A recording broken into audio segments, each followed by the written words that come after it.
First contact. The quantum sensors at SETI's Mauna Kea facility registered the anomaly at 3:47 a.m. Hawaiian time.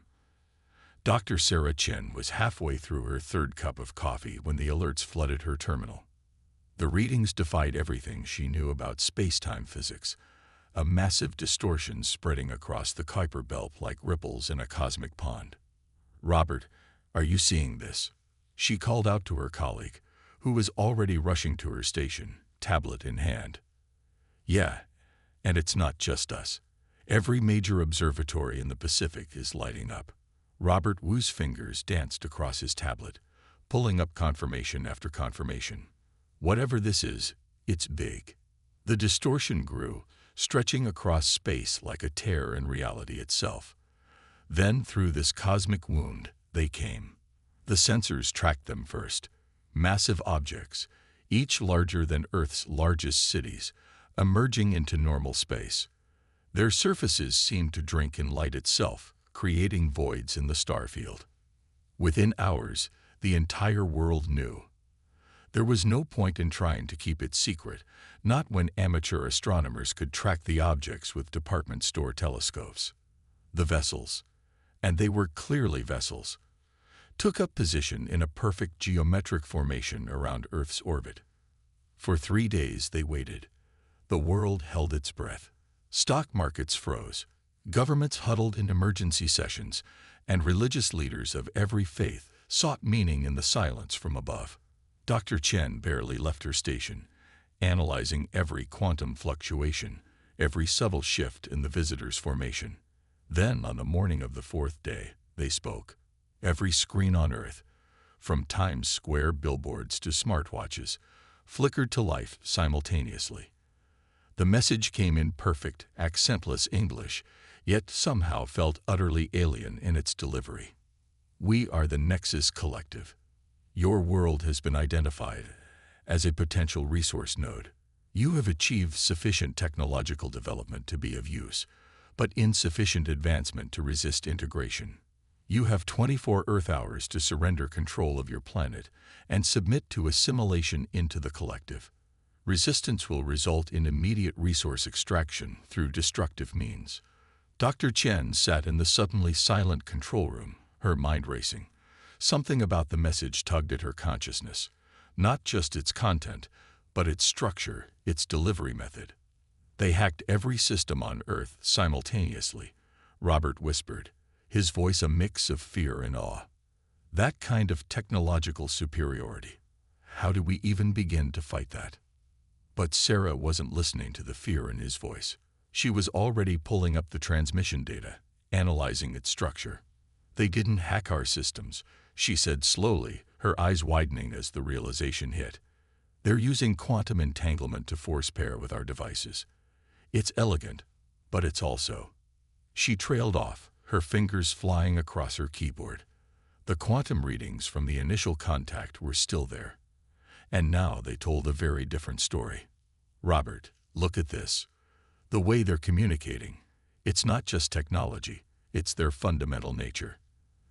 They think in quantum states. And that matters because quantum states are fragile. The more complex they are, the harder they are to maintain. And what they just did," she gestured at the screens around them, "that was incredibly complex. They're showing off, trying to intimidate us with their technological superiority, but they just revealed something crucial about how they function." She grabbed her phone, dialing a number she'd never thought she'd have to use. "Get me the Joint Chiefs. I think I know how we might have a chance." In geosynchronous orbit, the Nexus vessels maintained their perfect formation, their surfaces still drinking in light. Inside the command vessel, the being that served as the collective's primary consciousness interface processed the quantum readings from the planet below. The primitive electromagnetic communications of the humans had increased exponentially since the message's delivery, but showed no signs of coordination or submission. The interface adjusted its quantum state to one of mild annoyance. These primitives were behaving typically for their development level: denial, panic, desperate attempts to find a solution where none existed. Soon, they would learn what so many other species had learned. Resistance against the collective was mathematically impossible. What the interface failed to notice, in its quantum certainty, was the subtle change beginning in Earth's background radiation pattern. Dr. Chen's discovery was already being put to use, as humanity prepared to demonstrate why underestimating them was the collective's first mistake. It would not be their last. Hidden strengths. The Pentagon's Quantum Research Lab wasn't designed for this many people. Dr. Sarah Chen stood before a hastily assembled group of military officials, scientists, and government leaders, her presentation displayed on screens around the crowded room. The countdown to the Nexus Collective's deadline ticked away in the corner of every display. 16 hours remaining. Their entire civilization operates on quantum principles, she explained, pointing to the complex waveform patterns captured during the aliens' transmission. They don't just use quantum computing, they are quantum computing. Each ship is a massive quantum processor, and they're all entangled into one collective consciousness. Admiral Hayes, a stern-faced woman with graying hair, leaned forward. And this helps us how exactly? Sarah pulled up a new diagram. Because quantum states are inherently fragile. The more complex the system, the harder it is to maintain coherence. The collective has clearly mastered this on a scale we can barely comprehend. But that mastery comes with a price. They're absolutely dependent on it. They're vulnerable to decoherence, came a voice from the back. Dr. Marcus Rivera, head of DARPA's Quantum Research Division, stood up. You're suggesting we could disrupt their entire consciousness by forcing quantum decoherence. Exactly, Sarah nodded. But not through brute force. They'd detect that coming. We need to be more human about this. The room fell silent as she outlined her plan. It was audacious, arguably insane, but it played to humanity's greatest strength, the ability to think laterally and embrace chaos. Meanwhile, in high orbit, the Nexus Collective was experiencing something unfamiliar: confusion. The primary interface had expected standard resistance protocols: nuclear launches, electromagnetic pulses, primitive cyber attacks. Instead, humans were broadcasting noise, seemingly random quantum fluctuations, too weak to be threatening, too persistent to ignore. The interface adjusted its quantum state to analyze the pattern, but there was no pattern. Just chaos, spreading across multiple frequencies, growing in complexity. The collective consciousness devoted more processing power to the problem, trying to determine if this was a primitive attempt at communication or a failed attack. Back on Earth, Sarah and her team worked frantically. The quantum noise generators they'd improvised from modified SETI equipment weren't meant to be weapons. They were meant to be a distraction. The real plan was taking shape in laboratories and server farms across the globe. The beauty of it, Sarah explained to Robert as they calibrated another generator, is that they can't not try to analyze it.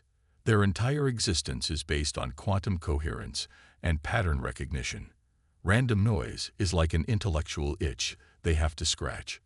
Robert glanced at the countdown. 12 hours left. But will it be enough time? Sarah's response was interrupted by an alert from their monitors. The collective was moving, several ships shifting position slightly. To most observers, it would seem meaningless, but Sarah saw it differently. They're adjusting their quantum field to better analyze our transmissions, she said, a smile playing at her lips. They're doing exactly what we hoped, dedicating more resources to understanding the incomprehensible. In orbit, the interface was devoting an increasingly concerning amount of processing power to the human transmissions. The quantum noise had grown more complex, now coming from thousands of points across the planet's surface. Each signal was different, yet somehow related, creating a maddening almost pattern that defied analysis. The interface initiated contact with the greater collective consciousness, seeking consensus. The human's behavior was unprecedented in the collective's extensive archive of planetary acquisitions. The mathematical certainty of their response protocols was being challenged by something that shouldn't be possible: genuine unpredictability. What the collective couldn't understand was that humanity's greatest weapons weren't their missiles or bombs, but their minds. While the aliens sought patterns in chaos, Dr. Chen and her colleagues were weaving something far more dangerous, a quantum virus that would use the collective's own nature against them. As the deadline approached, Sarah looked at the quantum readings from the alien ships. Their perfect geometric formation had shifted subtly as they devoted more resources to analysis. The mighty Nexus Collective, masters of quantum technology, were being drawn into a trap by what they perceived as primitive beings acting irrationally. "Humans are quantum systems too," Sarah murmured, watching the data streams. "We just learned to embrace the uncertainty long ago." The countdown continued to tick away, but now it wasn't just humanity racing against time. The collective's certainty was eroding, quantum bit by quantum bit, as they faced something their vast intelligence struggled to comprehend: the beautiful unpredictability of the human mind. Counter-strategy.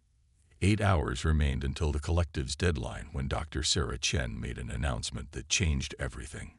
She stood in the quantum lab, surrounded by holographic displays showing the alien ship's increasingly erratic quantum signatures, and allowed herself a moment of fierce pride. "The virus is ready," she declared to the assembled team. "And they've given us the perfect delivery method." Dr. Rivera stepped forward, examining the complex quantum code scrolling across the nearest screen. "You're sure about this? One mistake in the implementation could alert them to our real plan," Sarah finished. "I know, but look at their formation now." The holographic display showed the Nexus vessels, their perfect geometric pattern now subtly distorted. The ships had been slowly shifting position over the past hours, adjusting their quantum fields to better analyze the chaos of human transmissions. In doing so, they'd created tiny gaps in their collective quantum defense. "They're so focused on finding patterns in our noise that they've compromised their own patterns," Robert observed, understanding dawning in his eyes. "Their quantum coherence is already starting to fray at the edges." Sarah nodded. "They can't help themselves. Pattern recognition is fundamental to their nature. By bombarding them with carefully structured chaos, we're forcing them to devote more and more resources to analysis. Now we just need to give them something they can't resist analyzing." The virus they'd created wasn't like anything in human computer science. It was a quantum algorithm that mimicked the structure of human consciousness, inherently unpredictable, yet tantalizingly close to revealing a pattern. To the pattern-obsessed collective, it would be irresistible. In orbit, the primary interface was experiencing the quantum equivalent of a migraine. The human transmissions had evolved beyond mere noise. There were patterns within patterns, maddeningly complex yet frustratingly incomplete. The interface had dedicated 47% of its processing capacity to analysis, far more than protocol dictated for a pre-integration species. "Begin the final phase," Sarah ordered. Around the globe, quantum generators spooled up, their transmissions shifting from random noise to something more structured. The virus began to flow, hidden within the seemingly chaotic signals. The interface detected the change immediately. Finally, a pattern was emerging from the chaos. It devoted additional resources to analysis, drawing power from non-essential systems. The humans were clearly trying to communicate something, and the collective would decipher it. This was exactly what Sarah had counted on. "They're so convinced of their superiority that they can't imagine this is a trap," she explained to Admiral Hayes, watching the alien ship's quantum signatures fluctuate.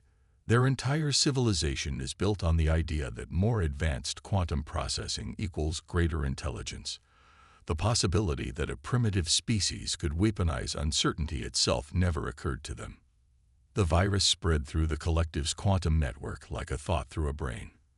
At first, it appeared to be a complex but decipherable pattern, drawing more and more of the collective's processing power into its analysis. Then, as their resources were committed, the true nature of the code revealed itself. "It's a quantum representation of human creativity," Sarah explained to her colleagues. "Not just random chaos, but structured unpredictability. Art, music, dreams, all the beautiful impossibilities that make us human, translated into quantum algorithms. The effect on the collective was devastating. Their quantum processors, designed for perfect coherence and absolute certainty, were forced to grapple with concepts that defied their fundamental nature. The more they tried to understand, the more processing power they dedicated, and the further their collective consciousness began to fragment. Alarms blared in the quantum lab as the alien ship's formations began to shift more dramatically. "They're trying to redistribute their quantum load," Robert reported, watching the readings. "But the virus is spreading faster than they can adapt." Sarah watched the holographic display, her expression intense. The mighty Nexus Collective, who had thought to simply absorb Earth into their quantum consciousness, were learning a harsh lesson about underestimating humanity. Their perfect coherence was unraveling, not through force or superior technology, but through exposure to the beautiful chaos of human consciousness. 4 hours until their deadline, Admiral Hayes noted, watching the aliens' deteriorating formation. "Will the virus finish its work in time?" Sarah's eyes remained fixed on the quantum readings. "It already has. They just don't know it yet." Above Earth, the primary interface struggled to maintain coherence as the virus corrupted its quantum processes. For the first time in its existence, it experienced something terrifyingly human: doubt. Turning point. The quantum virus had done its work well. 3 hours before their deadline, the Nexus Collective's perfect formation had deteriorated into chaos.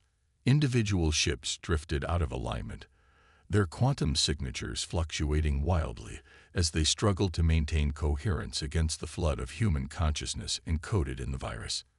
In the Pentagon's quantum lab, Dr. Sarah Chen watched the collapse with mixed emotions.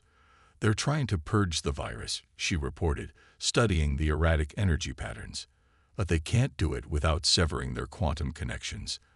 They'd have to choose between maintaining their collective consciousness or remaining infected with human unpredictability. An impossible choice for them," Dr. Rivera added, his voice grim.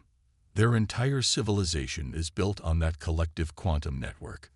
Individual ships aren't meant to function independently."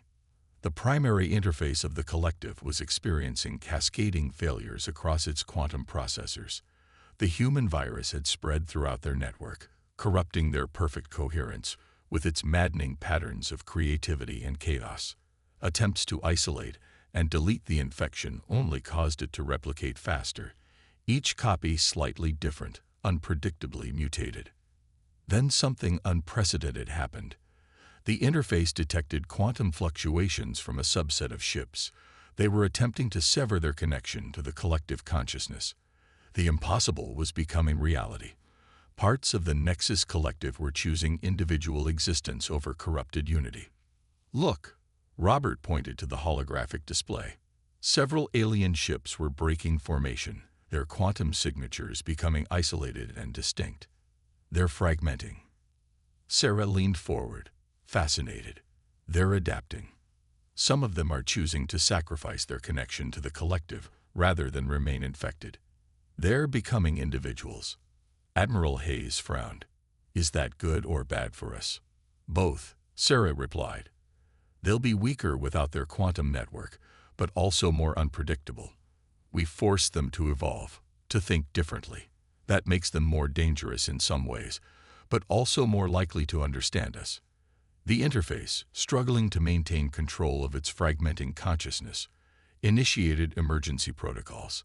A quantum pulse emanated from the command ship, intended to force reconnection of the separating vessels. But the pulse carried traces of the virus with it, accelerating the corruption instead of stopping it. In orbit, the massive alien ships began to move with individual purpose rather than collective coordination. Some maintained their aggressive stance toward Earth, while others began to retreat, their quantum signatures showing signs of radical reorganization. "They're not just choosing between connection and isolation," Sarah realized, watching the patterns emerge. "They're choosing between their old way of thinking and something new, something more human." The countdown reached 2 hours when the first direct communication came from the aliens. Not a unified broadcast this time, but a scattered array of transmissions from individual ships.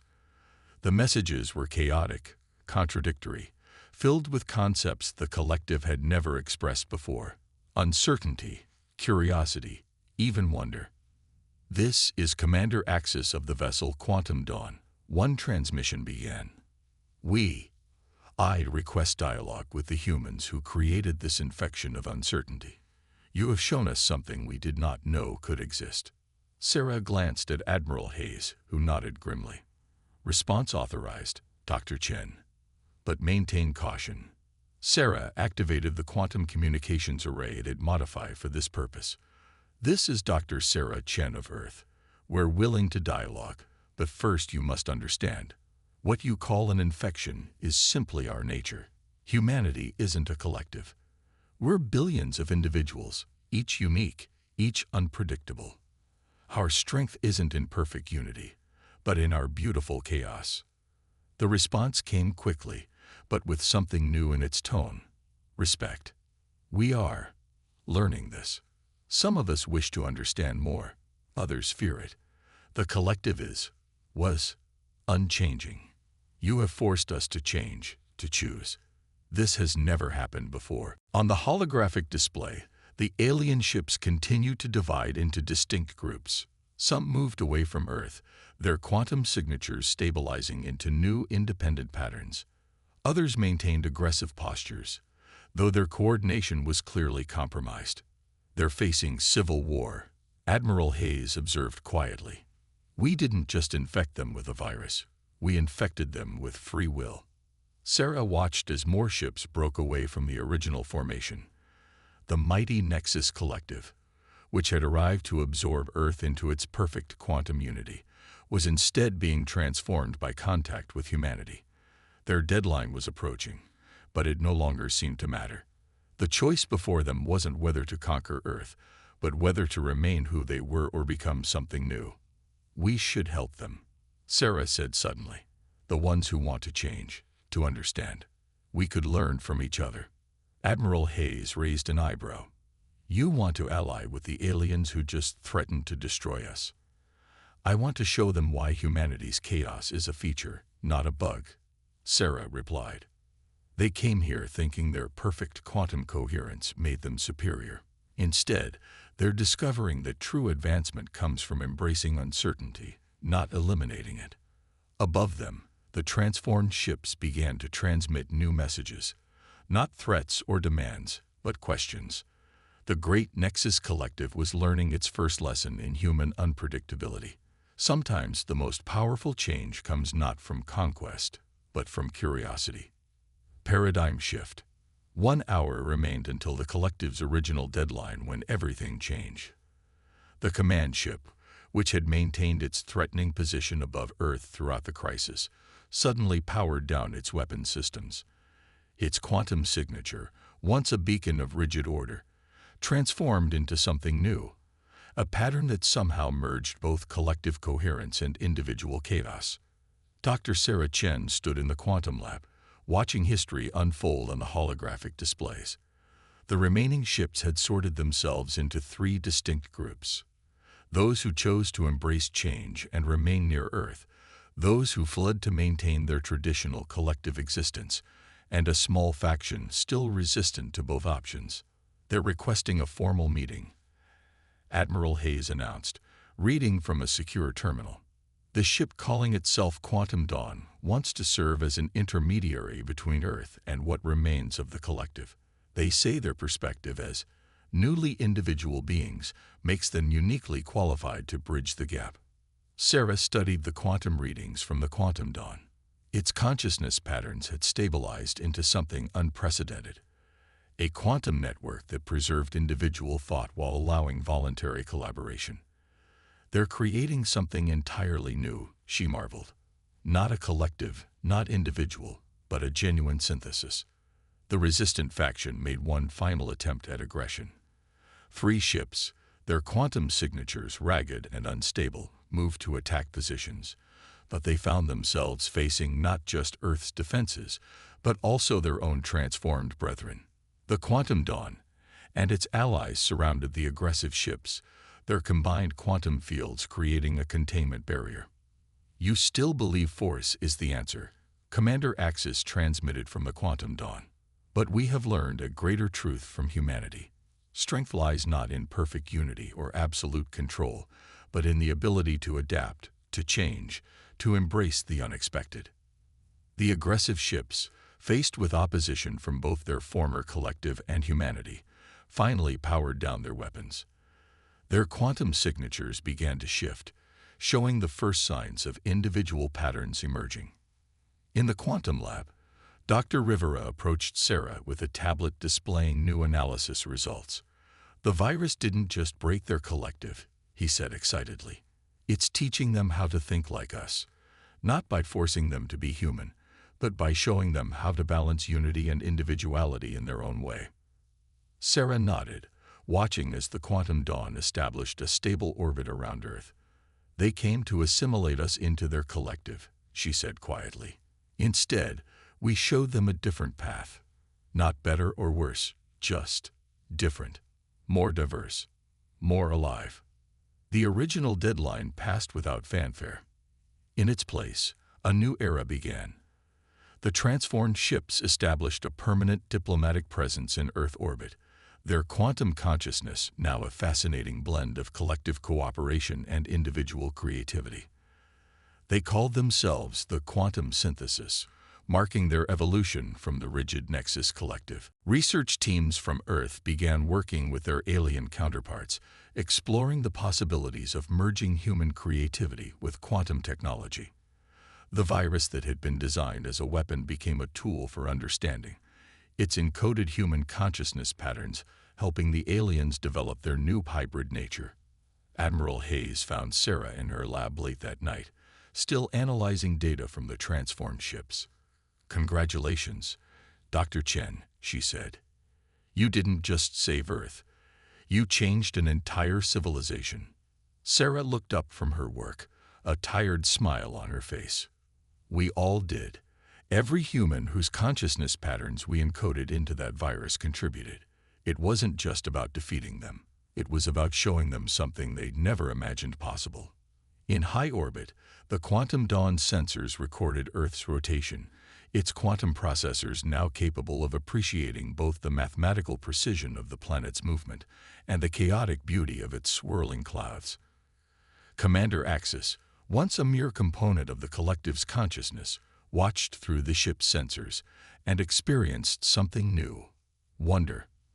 The ship's quantum field resonated with a message to Earth. "We came seeking resources, believing our way was supreme.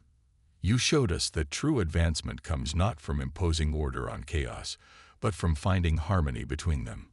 We request permission to learn more." Sarah's response was immediate and enthusiastic. "Welcome to humanity's greatest adventure, the endless journey of discovery."